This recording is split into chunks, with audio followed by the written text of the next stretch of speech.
Lights, camera, action. In a studio where local filmmakers talk to other filmmakers about the inside world of film. Cut! That's not the script. It. We'll fix it in post. Do you wonder how films are produced and what really goes on behind the scenes? Well, stand by. Filmmakers Kevin Mumphrey, Victoria V.A. Jones, and Carson Hype Ferguson explain all the details. Right here on It, We Will Fix It in Post podcast.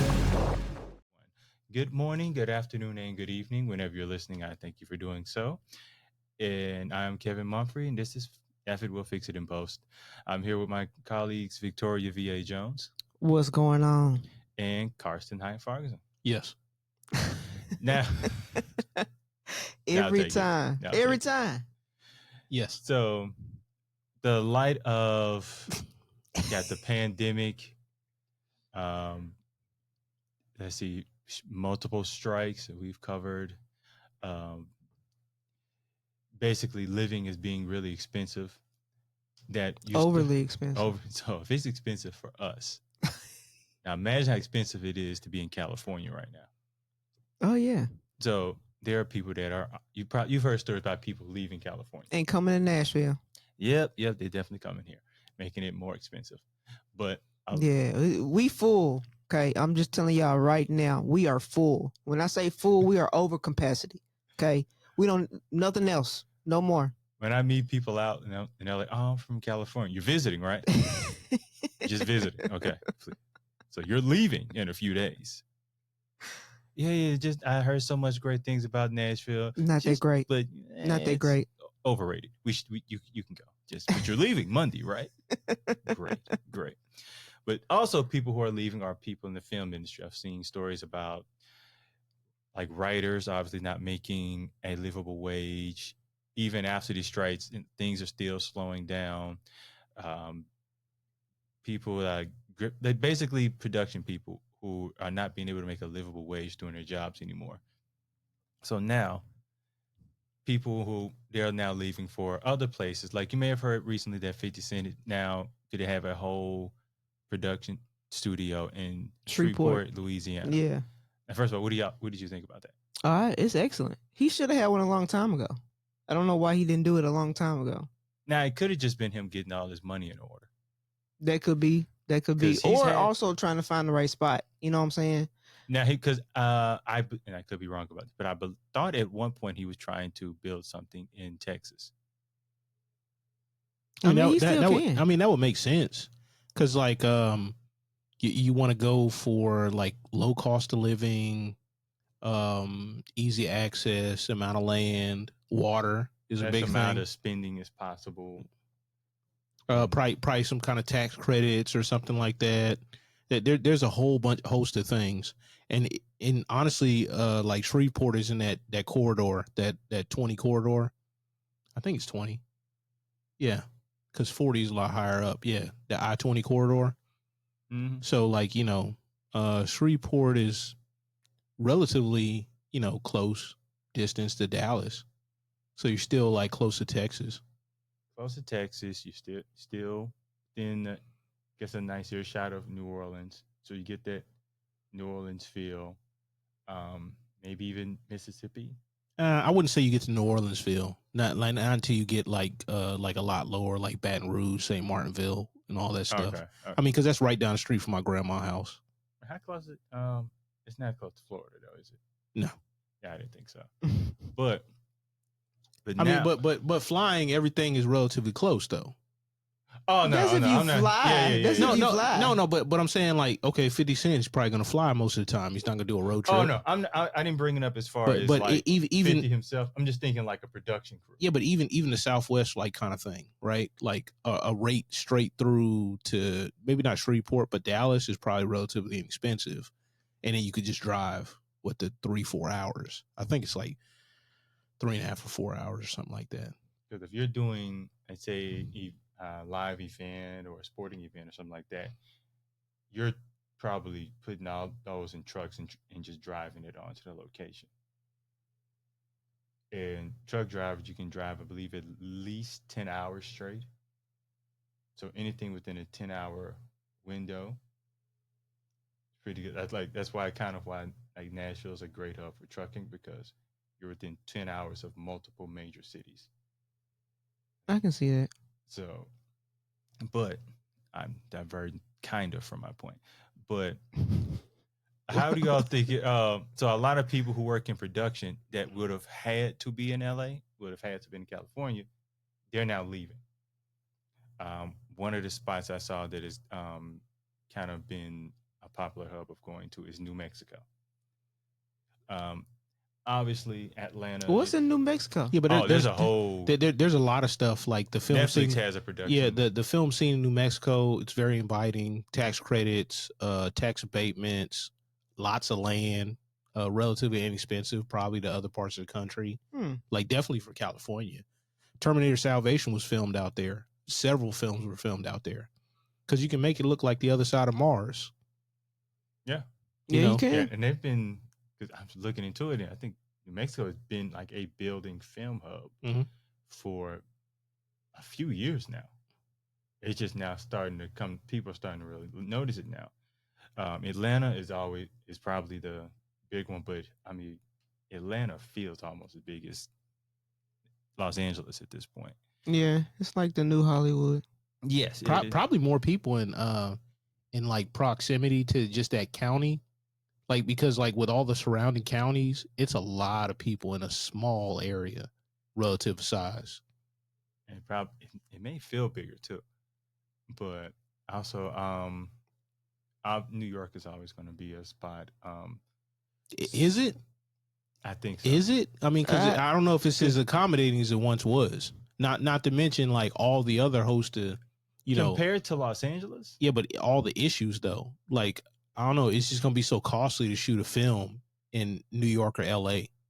So like that's got to be a major factor. You're only gonna be like probably a major production like shooting there, unless you're like real small independent, because like it just costs too much, and then all the rates get jacked up in those cities.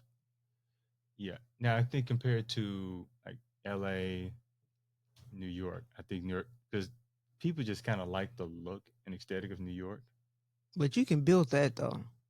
And I think AI would be something that kind of does that in the future. They could.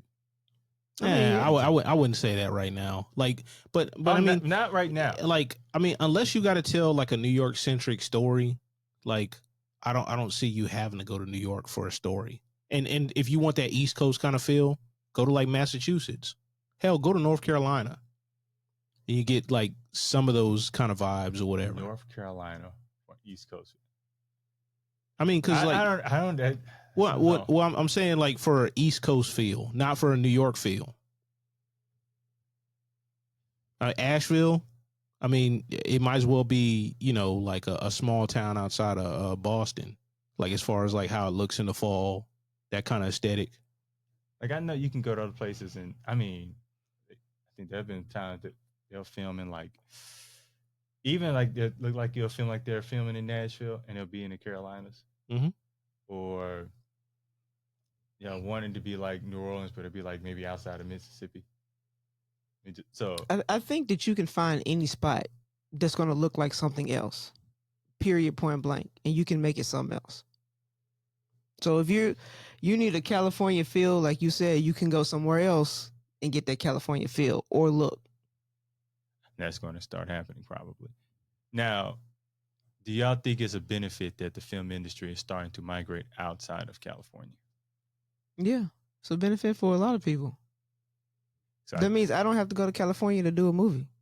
So now, I'm glad you kind of brought that up. So when you how old were you when you first realized you wanted to work in film? I don't know. I mean, I've always liked film, but like probably like pre-teens. So at that point, did you think to yourself like, oh God, I'm gonna have to move to California? Oh yeah, because that's what they put out there. In order to make your dreams come true, come to California. That's where we shoot all the movies at. You know what I'm saying? So it was a whole thing. But that's what they put in our minds. That's what they put on TV. All lies. You know what I'm saying? I didn't know that, I could go to the next state or go maybe, 15 minutes down the street and find some alley that looks the same type of alley that looks like something in California. Just an alley. Period, point blank. So how old were you at the point when you realized I don't have to do that at all? Oh, that was like maybe after college. Well, that's about no. I was in college when I started to have this revelation myself. And what kind of brought it to me was when Hustle and Flow and the Johnny Cash movie came to Memphis. Yeah. And I'm starting to see big budget films are being filmed here. And then there was at one point had like TV pilots being filmed here. So that was the first time I started like looking at it. And I got to say, Tyler Perry really kind of, I think, opened eyes for everyone. Right. Like, I don't have to, like, whether you like his films or not, it's like, I can do something I like in Atlanta. I don't have to go, especially if you're someone of color. You go, I don't really have to go to that congested city. I can, right. And you live in the South, so like, I can just move that's a few hours away. I can visit family. Right. It's a lot of career. Like it's a lot of things per se in the backyard that you can make. You know what I'm saying? Make it work and make it look real. So. And then that was before you even thought about it from an indie perspective. Like if you're making indie films, you probably don't even want to start off in California. Now there may be a lot more resources, but you got to go out there and network. And I remember talking to somebody who was an actor that moved out there. And he said it takes 6 months to get used to living in California, in LA. Yeah. Then while you're getting used to living in LA, you're trying to network. So by the time you're kind of maybe getting something started, it may be a few years. That sounds about right. And it was also, there was an actor who said that, I wish I can remember. He said, you don't go to LA, you it's best to be invited to LA. And what they were saying, what he meant by that is like somebody go, hey, come out here and come out for this pilot. Yeah. Or come test out for this thing that's happening here. Because even if it doesn't work out, and usually an actor don't get picked not because they're not good. Well, sometimes it's because they're not good. Sometimes it's just you're not the right fit, or we promised this person this and all that. But you could make connection. It's a little easier to build for yourself. It's all about who you know. Especially there. And it's easier to get to know some people in Nashville. Or not saying it's something to move here. You keep trying to invite people back. No. You keep trying to invite people here. I'm trying to tell you. Stop inviting people here. To do a film and then leave. It's great to visit. We don't see. That's the thing right there. Don't even tell people to visit. See, why are you even trying to tell people to visit? Just skip us. Just skip us. Just skip us. Just straight to Atlanta. Please, straight to somewhere else. Don't even come here. So, Carson, how do you think is maybe a benefit for the film industry leaving it? I was about to say Atlanta, but Los Angeles. I'm glad I caught myself.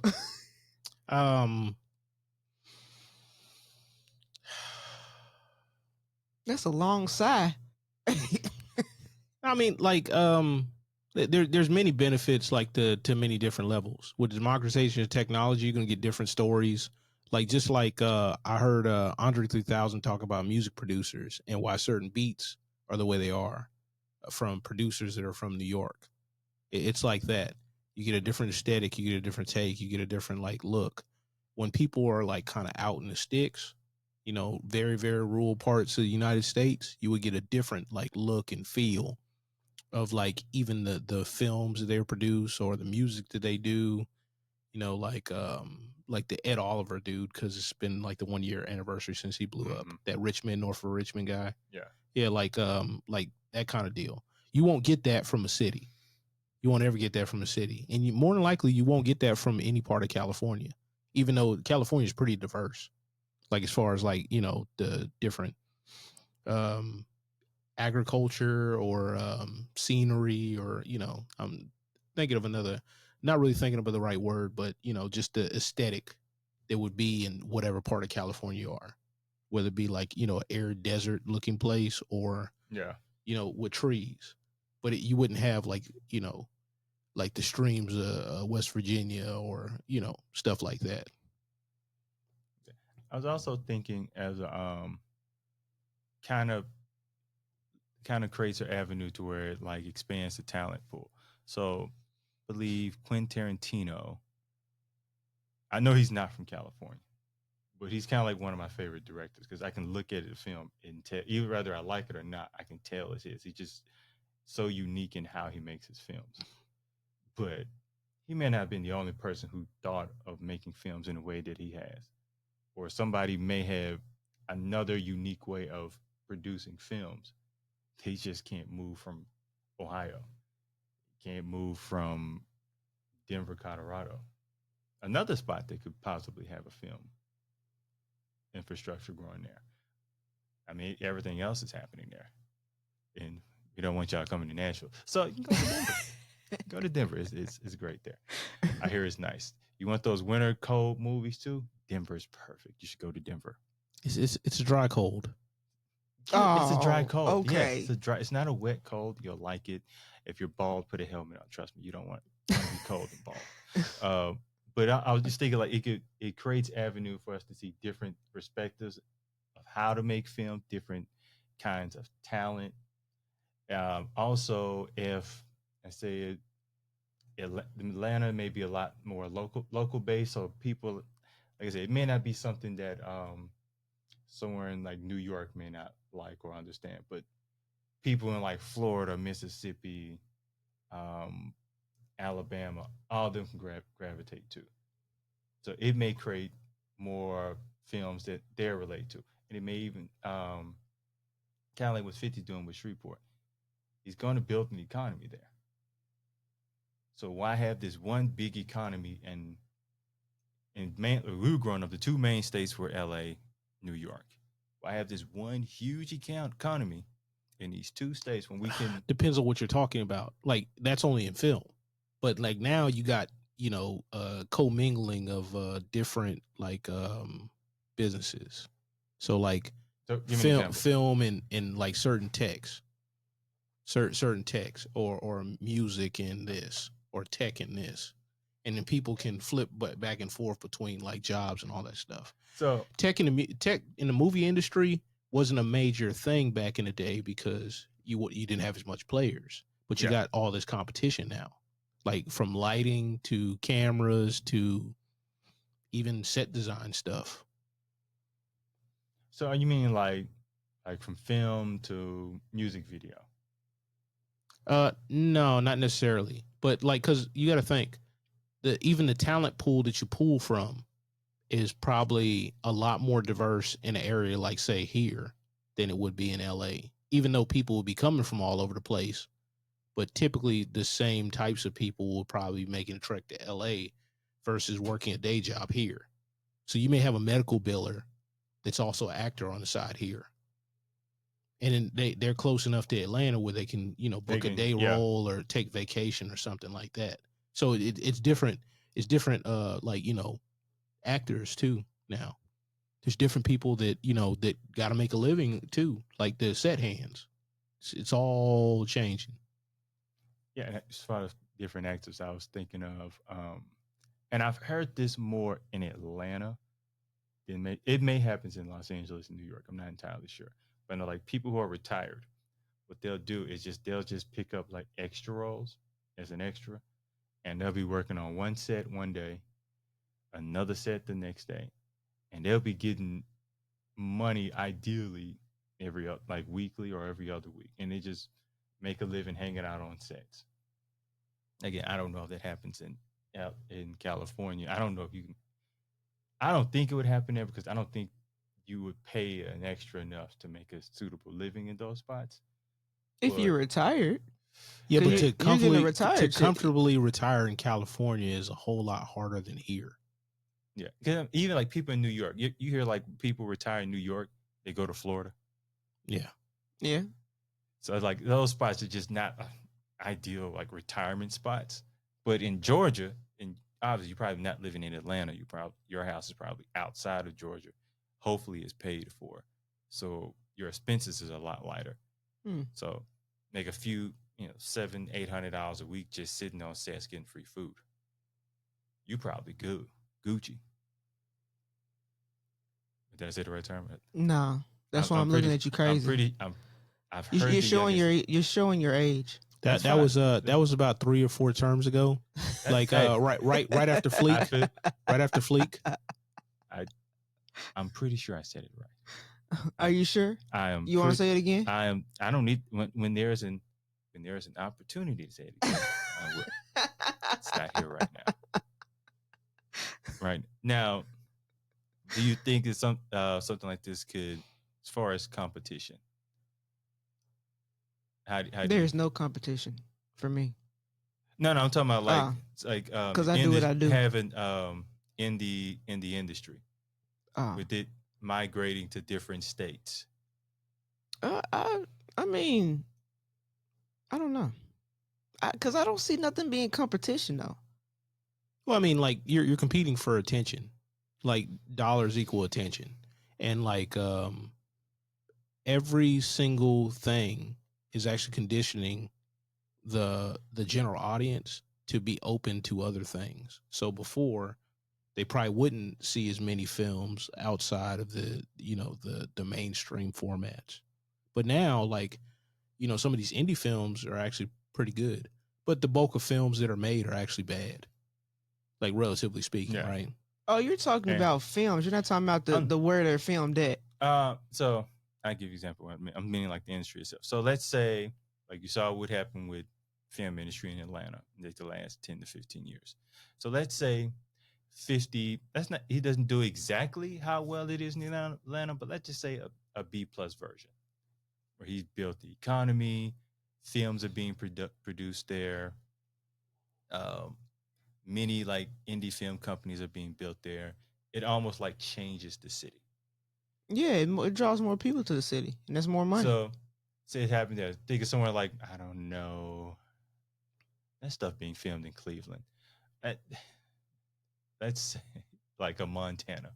I shouldn't be laughing. I mean, there's stuff filmed in Montana all the time. So, but not much. Like that. I mean, but you wouldn't get a film industry there because, like, it's just like it's hard to live in some places, like for certain parts of the year. It's just hard. Montana, Utah. I mean, it's just like it doesn't have the same like infrastructure. So you think I hate to be throwing Montana under the bus like this, but even if they like created tax incentives. I mean, I mean, what are you going to get? Like, it's the Great West, so to speak, right? You're only going to get those type of movies. I mean, you only get those type of movies like filmed there, because like any other place where the location doesn't really matter like that, you're not going to go to that place, because like it's going to cost you money to travel. Like, it's going to cost you money to like be in that city.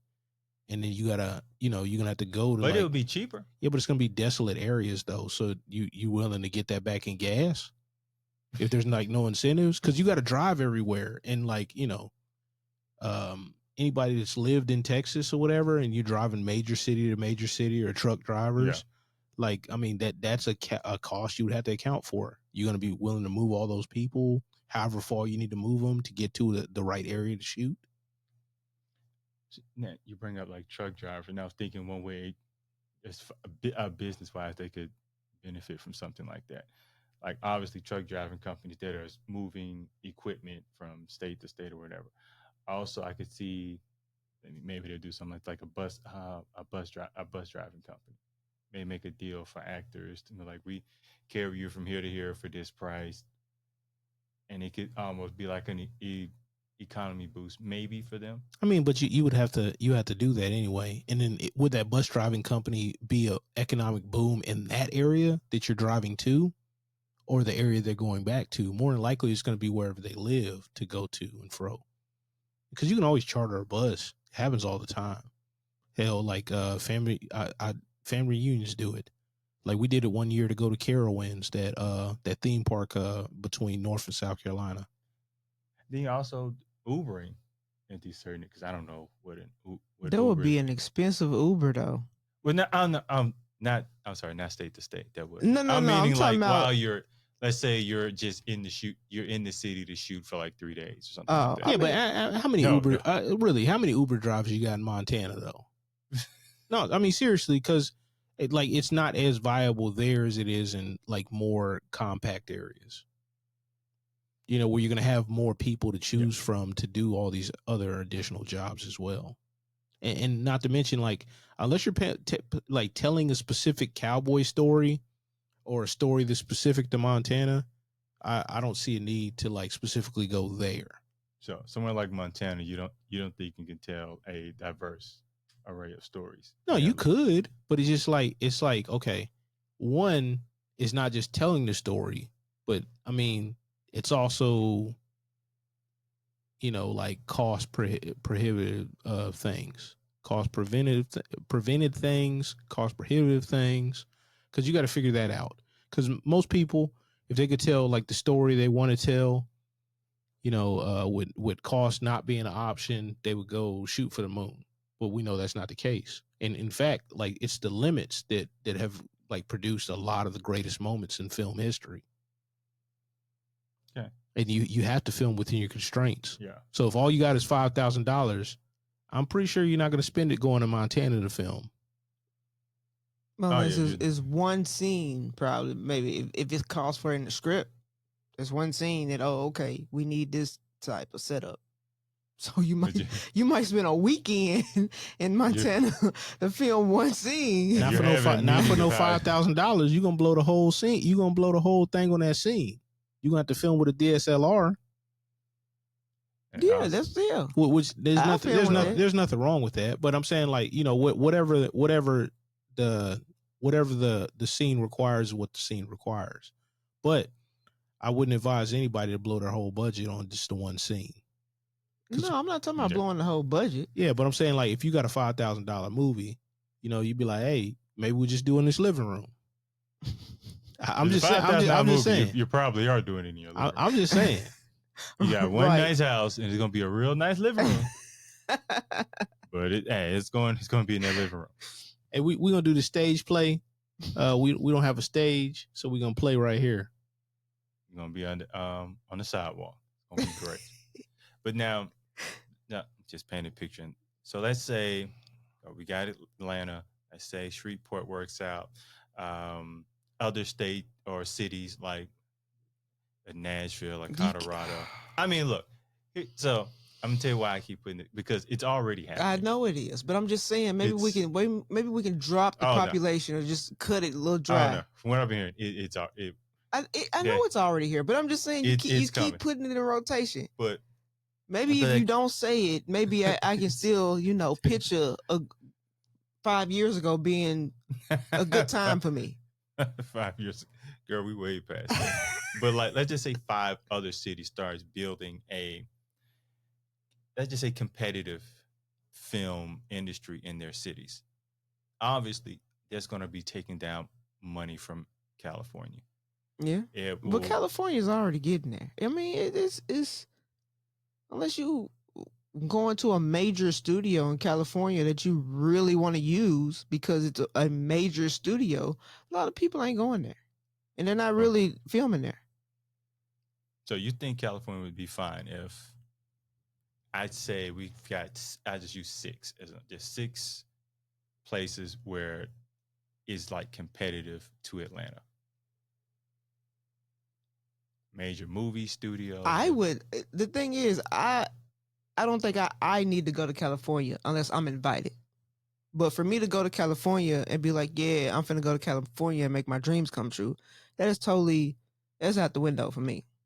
So, see, and I think like maybe people in California, like film execs and stuff like that, may fear more people having your frame of thinking. Well, it doesn't matter. The film exec has to think about cost and overruns and all that other stuff. That's why that's why the pilots are filmed. The majority of the pilots are filmed in Georgia, because the cost it's more cost inhibitive, and it's getting to the point where, and especially with money they're getting back from it, because you're not like, I think we talked about this a while ago, like with films. If the film didn't do well on screen, they could make that money back, DVDs, VHSs. But with streaming and them trying to figure that out, and it looks like, honestly, all televised content is heading to streaming. as compared to network.